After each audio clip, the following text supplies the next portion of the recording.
A Comissão de Assuntos Municipais recebeu motociclistas que trabalham para empresas de aplicativos. Eles rejeitam a regulamentação da atividade.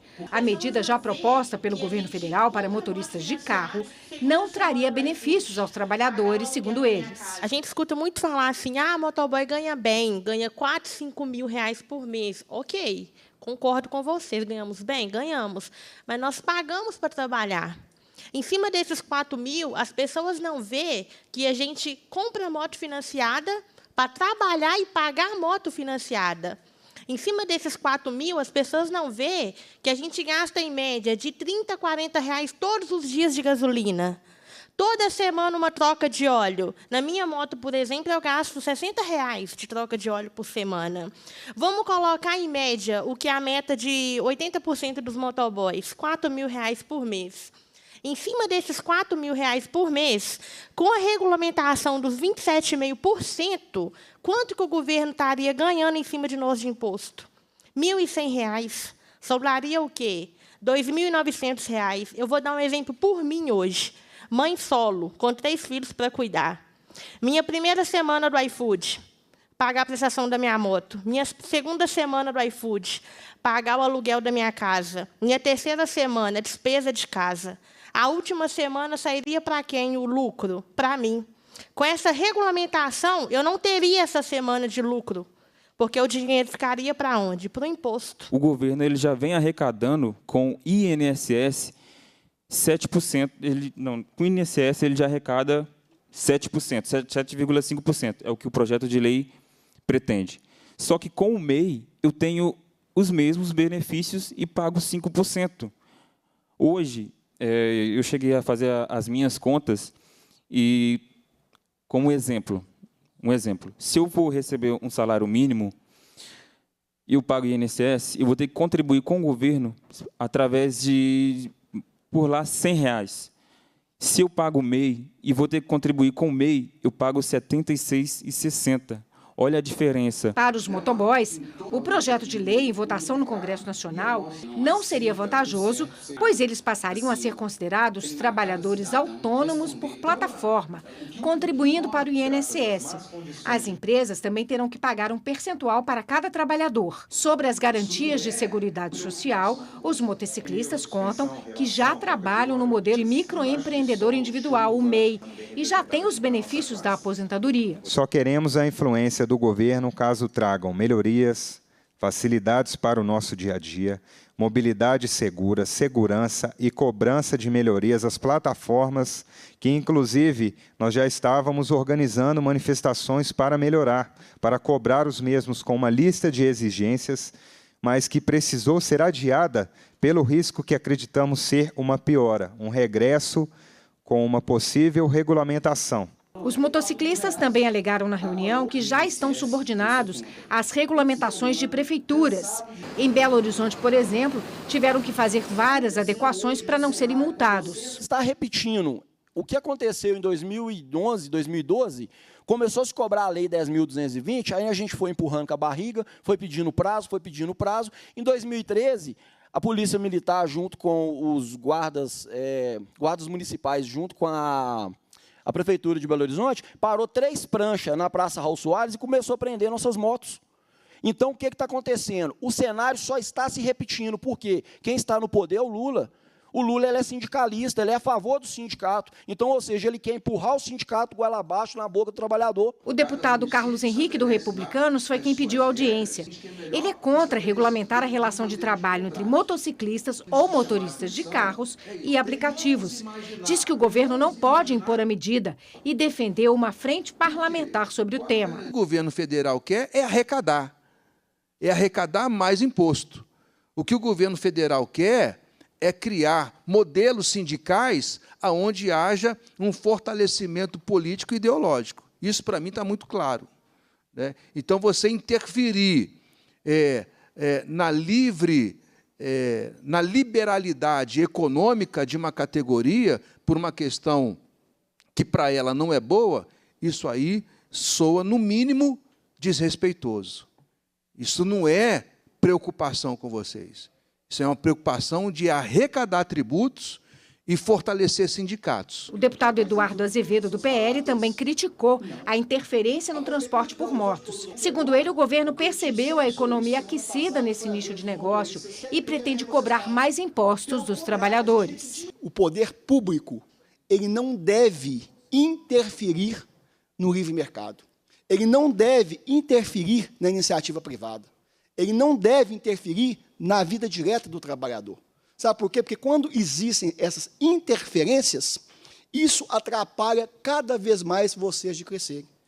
Eu sempre digo isso porque quando você pega, eu vou dar um exemplo aqui, hoje nós estamos falando de Assembleia, e hoje está acontecendo aqui essa audiência pública, que foi encabeçada pelo meu grande colega aqui da Assembleia, o deputado Carlos Henrique, parabenizei por isso, por essa iniciativa. Por quê? Porque vocês foram para a rua e movimentaram.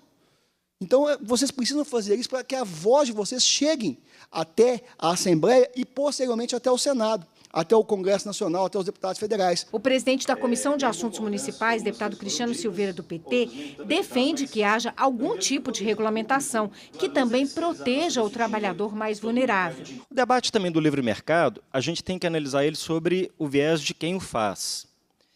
O governador Romeu Zema, ele fala muito disso, livre mercado, que o Estado não tinha que se meter em assuntos privados. Não é isso? Que o mercado vai muito bem, obrigado. Pouca ajuda quem muito atrapalha. Como é que é? Muita ajuda quem pouco atrapalha. Só que, na verdade, não é assim que funciona. Quando um determinado setor empresarial, industrial, passa por dificuldade, em primeiro lugar, a primeira porta que ele bate é do poder público, do Estado. Quando está ganhando dinheiro, está muito bem, porra, bombando, não se mete, não. O Estado tem que se meter, não. Na hora que o cara quebra, o primeiro lugar que bate na porta do Estado. Foi assim com a Varig, foi assim com a VASP, foi assim com o conjunto de empresas. Banco começa a quebrar, vai todo mundo lá no Banco Central buscar dinheiro público para poder financiar. Então, enfim, como é que funciona? Olha, vamos debater aqui uma isenção de PVA para os trabalhadores de aplicativo. Tem meu voto favorável desde já, viu, Eduardo? Inclusive, se o governador vetar, tem meu voto para derrubar o veto dele. Mas vamos lembrar que o governador mandou um projeto para cá, fazendo a manutenção de desconto do IPVA de 4% para 1% para o dono da Localiza, que é bilionário. Os motoboys argumentaram na reunião que poderiam ser beneficiados pelo governo federal de outra forma, que não seja a regulamentação do serviço. Por exemplo, com isenção de IPVA para motos de até 25 cilindradas, que são usadas prioritariamente para o trabalho, ou ainda reduzir o imposto do combustível. Moto de 250 cilindradas para baixo, que são para trabalho. Não devia ser cobrado IPVA, no meu ponto de vista. Porque quem tem dinheiro para poder pagar, compra uma GS 310 para poder ficar dando rolê no bairro. A gente compra moto para a gente trabalhar. É moto de baixa potência. Por quê? Porque os custos para a gente são menores. Custo de troca de óleo, que é só 1 litro. Se um veículo for a mais de 250 cilindradas, são 2 litros de óleo. Então, em vez de 30, já vai passar para 60 o gasto. Então, tem que ser visado o benefício para o trabalhador. Então, vamos começar a pensar nisso. Isenta o IPVA das motos para a gente poder trabalhar tranquilo. Diminui o imposto no combustível, porque, por exemplo, no estado de São Paulo, a gasolina é mais barata que no estado de Minas. O imposto estadual. O imposto estadual de lá é mais baixo do que o imposto estadual daqui. A reunião chegou a ser suspensa por alguns minutos para que os ânimos se acalmassem, já que os motoboys não concordaram com a fala do representante do Ministério do Trabalho, Carlos Calazans.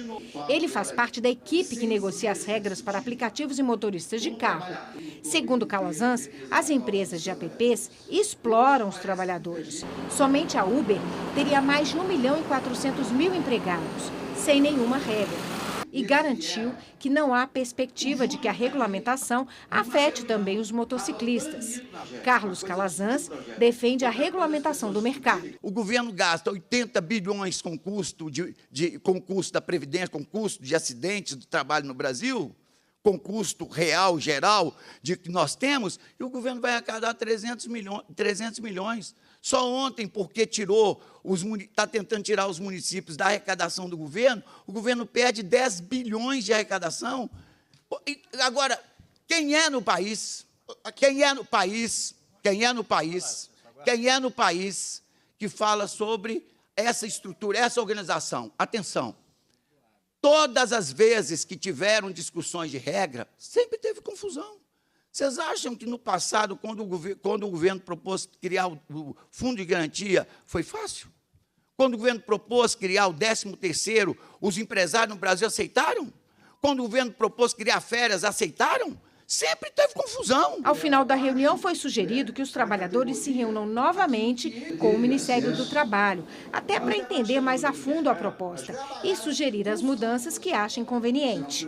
Alguns motociclistas também ocuparam os microfones para reivindicar que o serviço não seja regulamentado. Do jeito que está, eu acho que está errado. Porque não tem como você taxar diretamente do trabalhador, sempre que a gente não tem um salário fixo. A gente, igual o senhor Calazan diz ali, que a gente é explorado pelo aplicativo. Desculpa, mas a gente não é explorado pelo aplicativo. A gente trabalha a hora que a gente quer. Tudo bem que a gente não tem uma taxação, né? Um valor fixo pelas entregas nem pelas rotas. Mas a gente tem um livre-arbítrio de trabalhar a hora que a gente quiser, correto? Segunda coisa que eu queria falar com vocês é o seguinte. É irregular, sim, por quê? Porque nenhum trabalhador nesse Brasil que trabalha com carteira assinada paga para trabalhar.